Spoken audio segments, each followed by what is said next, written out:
Compañeras y compañeros, afrontamos este 1 de mayo en circunstancias excepcionales derivadas del coronavirus. Por ello, vamos a celebrar los actos a través de las redes sociales, de los medios de comunicación y de los balcones y ventanas de nuestros pueblos y ciudades. Sin embargo, este 1 de mayo constituye una gran oportunidad para poner de relieve la importancia del mundo del trabajo y de los servicios públicos, a la vez que exigimos un cambio del modelo social y económico para que sea más justo. La crisis del coronavirus, en un contexto de globalización de la economía, constituye una amenaza real de la que nadie está exento. Las restricciones a la actividad productiva y a la movilidad de las personas han generado una caída en la producción porque las personas no consumen igual, ni los productos ni los servicios. Y eso hace que tengamos un riesgo cierto de caer en una crisis económica profunda. Para paliar las consecuencias, los sindicatos hemos acordado la suspensión de los contratos de trabajo, de tal manera que se preserve a las empresas y no se destruya empleo. Y para proteger a las personas, hemos acordado ayudas económicas y sociales que permitan transitar durante este periodo de crisis de una manera más razonable y sustentable. Si el tratamiento, si el combate con el coronavirus tiene éxito, el estado de alarma será superado y se podrá reanudar la actividad productiva de una manera gradual y progresiva. Para ello va a hacer falta tiempo para poder establecer las medidas de prevención y de protección de los trabajadores y trabajadoras. Y va a hacer falta dinero para poder recomponer el tejido productivo y reactivar la economía y el empleo. Es evidente que tenemos que acometer transformaciones sociales de calado, pero lo urgente no debe de apartarnos de ver lo verdaderamente necesario.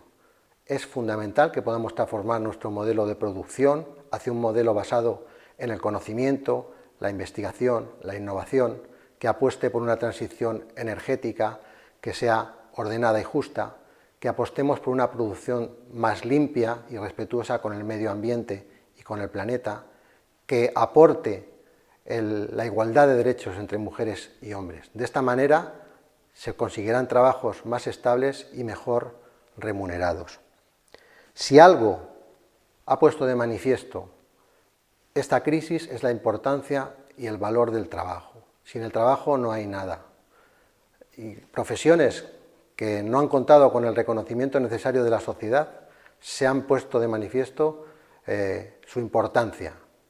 La limpieza viaria, los cuidados, tareas del campo fundamentales. Se han evidenciado la magnitud de la labor que se desarrolla y que son actividades absolutamente vitales. También se ha puesto de manifiesto la importancia de lo colectivo frente a lo individual, de la solidaridad frente al egoísmo, de la potencialidad que tiene el ser humano cuando actúa de manera unida. Y de ahí el relieve del sistema de protección social y de los servicios públicos, porque son el instrumento que permite a las personas acceder a las necesidades vitales más importantes del ser humano y trascendentes. ¿Dónde ha estado la iniciativa privada, la sanidad privada? ¿Qué hubiera pasado de este país si no hubiéramos tenido una sanidad pública? ¿Qué pasaría si no tuviéramos un Estado social que provee prestaciones y servicios para dar cobertura a las contingencias de los seres humanos cuando más lo necesitan? Evidentemente, es fundamental reforzar el Estado y es fundamental para ello que haya una nueva fiscalidad, que lo haga más fuerte, que potencie sus servicios y sus prestaciones. España recauda un 7% menos de media que la Unión Europea en impuestos, 77.000 millones de euros, con los que se podría estimular la economía y el empleo. Y además se podría reforzar mucho más el sistema de protección social para combatir las desigualdades. Necesitamos, por lo tanto, combatir el discurso de que el dinero donde mejor está es en el bolsillo de los ciudadanos, porque quienes defienden eso son los grandes patrimonios y las grandes fortunas. Necesitamos, por contra, tener un Estado con capacidad de atender a las necesidades de los más desfavorecidos.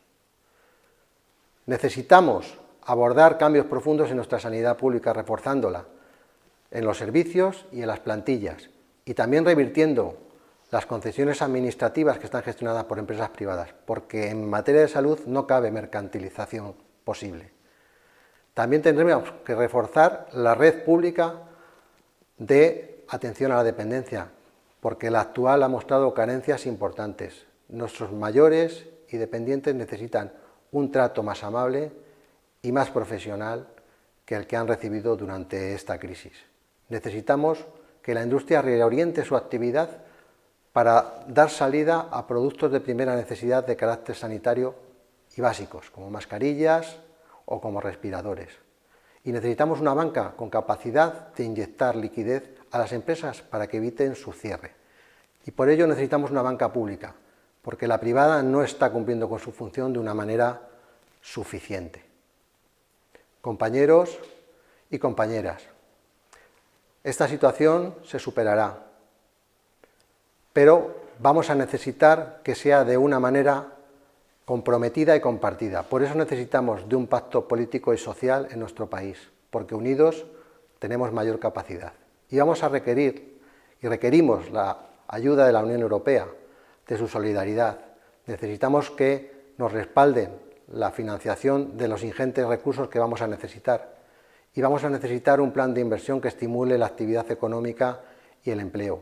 La Unión Europea también se la juega, porque si no da una respuesta adecuada, existe la posibilidad de que los populismos aumenten y que el proyecto europeo quede cuestionado. Evidentemente, esta situación será superada, pero esta pandemia va a tener un antes y un después, porque nos va a afectar a nuestra forma de vivir, nos va a cambiar la forma de vida, de relacionarnos y de trabajar. Sin embargo, comisiones obreras y las organizaciones sindicales vamos a estar comprometidas con la atención de las personas, con el control de las condiciones de trabajo, con el control de las regulaciones de empleo y, desde luego, mediante acuerdos para proteger a los más desfavorecidos. Quiero concluir con un homenaje para aquellas personas que han fallecido como consecuencia del coronavirus, pero también para nuestras personas mayores que han padecido una cruel dictadura y las miserias del hambre, y que con su ejemplo y su lucha han sido capaces de traernos la democracia, los derechos y las libertades que aún hoy todavía disfrutamos. Muchas gracias. Visca el 1 de maig, viva las comisiones obreras.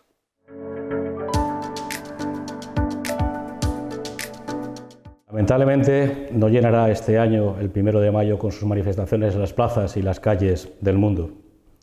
Será, sin embargo, un día para la celebración de las conquistas, pero sobre todo para reivindicar lo que es el 1 de mayo, una aspiración universal de justicia social, libertad y progreso. Una reivindicación del valor del trabajo, de su retribución y sus salarios.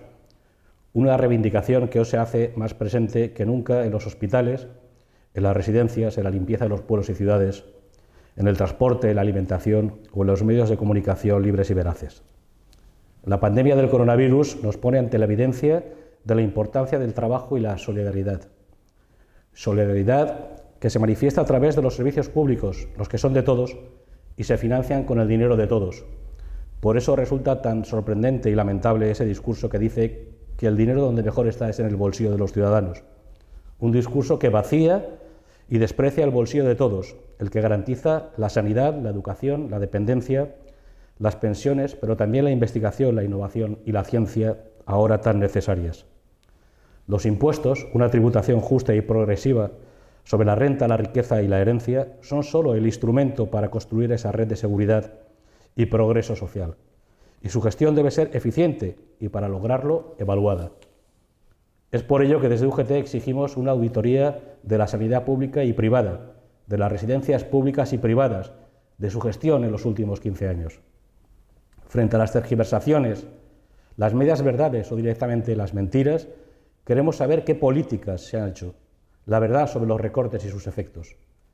Para salir de esta durísima situación, las organizaciones sindicales, UGT y comisiones obreras, junto a la patronal, hemos acordado lo que después el Gobierno llevó a los reales decretos ley, expedientes de regulación de empleo temporales que pretenden sostener las rentas de los trabajadores y mantener vivas las empresas y el empleo, y con ello la capacidad productiva del país.